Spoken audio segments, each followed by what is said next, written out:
How is it going, PokeMoshPit? My name's Tommy, and I got you an NU match today against PokeProJaws from the Smogon Battle Finder. Now, looking at his team, that is a mainly physically oriented team. He's got 3 decent physical sweepers there, and Piloswine, which can also do some decent damage. Now, I'm thinking that as long as I keep Sandshrew in good HP and, keep Murkrow around, I should be relatively safe, but I mean, Kangaskhan has priority, Sork is probably choice scarfed. I mean, 95% of Sorks are choice scarfed.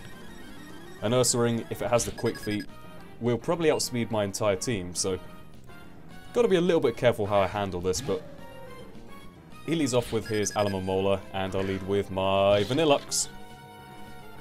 Now, I figure he'll go for Toxic on the first turn, and I do have Taunt and Toxic of my own, but I kind of figure, okay, there's an easier way of doing this. If I go to Murkrow, take the Toxic, that's fine. Take a couple of turns worth of Toxic damage. I kind of scout for the Protect here just to see if he has it, and turns out he does. Now I go for Foul Play because I don't want to reveal my move here, because next turn I am going to go for the Psycho Shift just to transfer back that Toxic and, be healthy again. A healthy Murkrow is a happy Murkrow. I think Prankster Murkrow with... Foul Play is my only offensive move on this set, but I've got Roost, Psycho Shift, and Torment, which can occasionally come in handy for, fast choice scarfers, that kind of thing. Because the priority, you'll outspeed them anyway, so you may as well, really. It's kind of handy for getting you out of those tight situations. Now he goes to Kangaskhan. I don't want to take a Fake Out, it's just unnecessary damage, so I will go to Sandshrew, who can take any physical hit for days. And that does, probably about the same amount as the Life Orb recoil.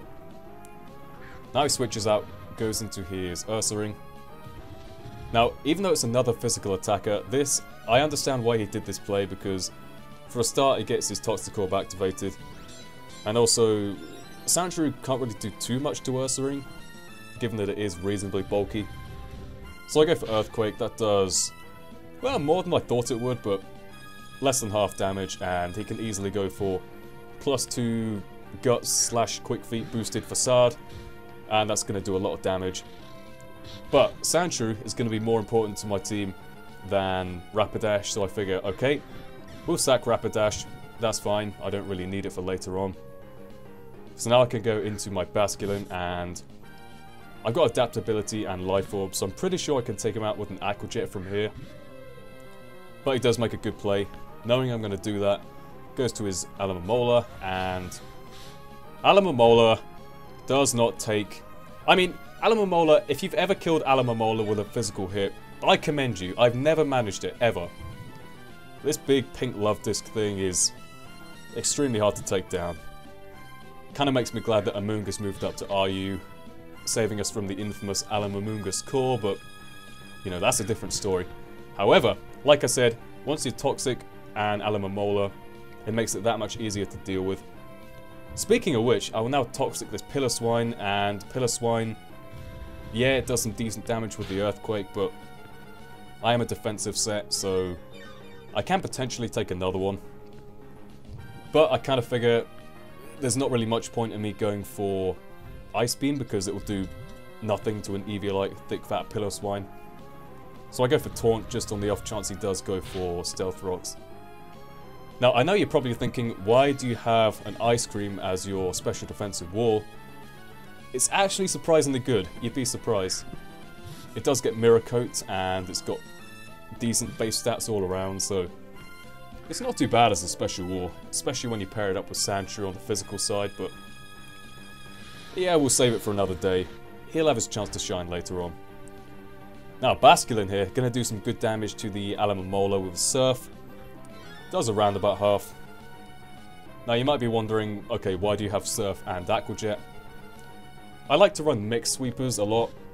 Like, my Basculin here has max attack and max special attack.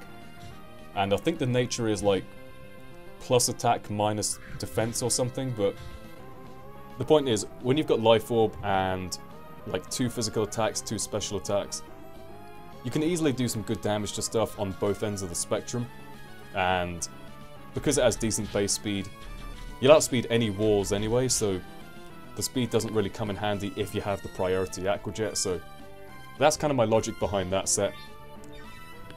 Now I go for Roost, and he knows I'm going to Roost, so he'll go for an Earthquake. That was a good play. It was kind of a toss-up between him going for Ice Shard and trying to kill me, or him going for Earthquake, and I kind of thought, okay, my best chance lies in trying to go for Roost. But that's fine, I have the Basculin, and he's not taking an Aqua Jet. No way, man. Basculin is definitely putting in the work this game. So, take out the Pillar Swine. That's great. Now in comes the Sork. Now the great thing is, I have broken his sturdy. Oh, no, never mind, he has Mold Breaker. Ignore what I said. But I don't think I can kill him, so I'm going to switch out. Go into Sandshrew. Now this is the reason I saved it earlier. Sandshrew can easily take a couple of hits from Sork. However, I would suspect that that's banded damage. I don't know. I've seen a lot of Sorks. It could be Scarf damage, but I kind of thought that Sandshrew would take that better. Maybe he's Adamant Scarfed or Jolly Banded. I don't know what the kids are running nowadays on Sorks. Who knows?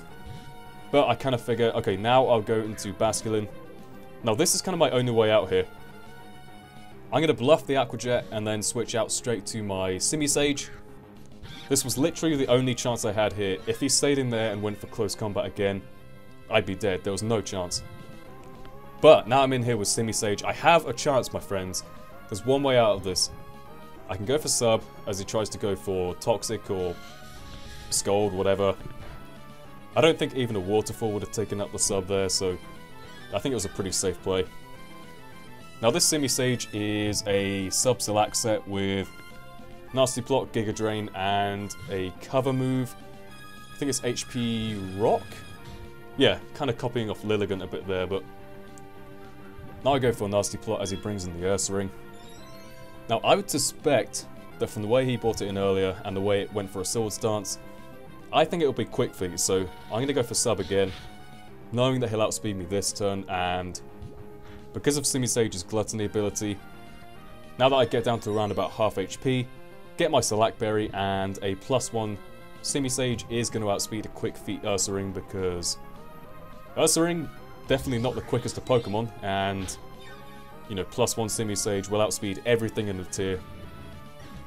So he goes down, kill him off there. Now I have a +2 Simisage behind a Sub, and I don't think there's too much he can actually do to me from here. He has the Rotom Fan, probably the best thing he could have gone into because Simisage might not actually carry anything to take him out. But yet, I do have the HP Rock, which interestingly does take out, what, Bug types, Flying types, Fire types, and Ice types, which incidentally are all of Grass types' weaknesses, so yeah, I can see why so many people run that on Lilligant, so I kind of figured why not try it on this as well. Take out the Kangaskhan with a +2 Giga Drain. I was actually surprised. I think Kangaskhan's pretty bulky, but fine, whatever. In comes the Sork. Even if he is Choice Scarfed, I should still outspeed because all the Simis have like base 101 speed or something. Now here's the moment I was waiting for. Alomomola, you massive troll of a Pokemon. I can see why people love it. It's very good. Has some great abilities, you know, Regenerator, Wish, all that kind of stuff. But this was my favourite moment of the game. Giga Drain, Alomomola, goes down. Thank God Simisage was there, otherwise Basculin would have done... Well, let's be honest, Basculin wouldn't have been able to do anything to that team, so... Yeah, I somehow pull it out of the bag by that late game prediction there, but... Yeah, I thought it was a pretty cool game, so... Hope you all enjoyed. Don't underestimate the Simis, my friends. They are good Pokemon. So, with that being said, check out my channel, which is in the video description, and I will see you all next time. Goodbye.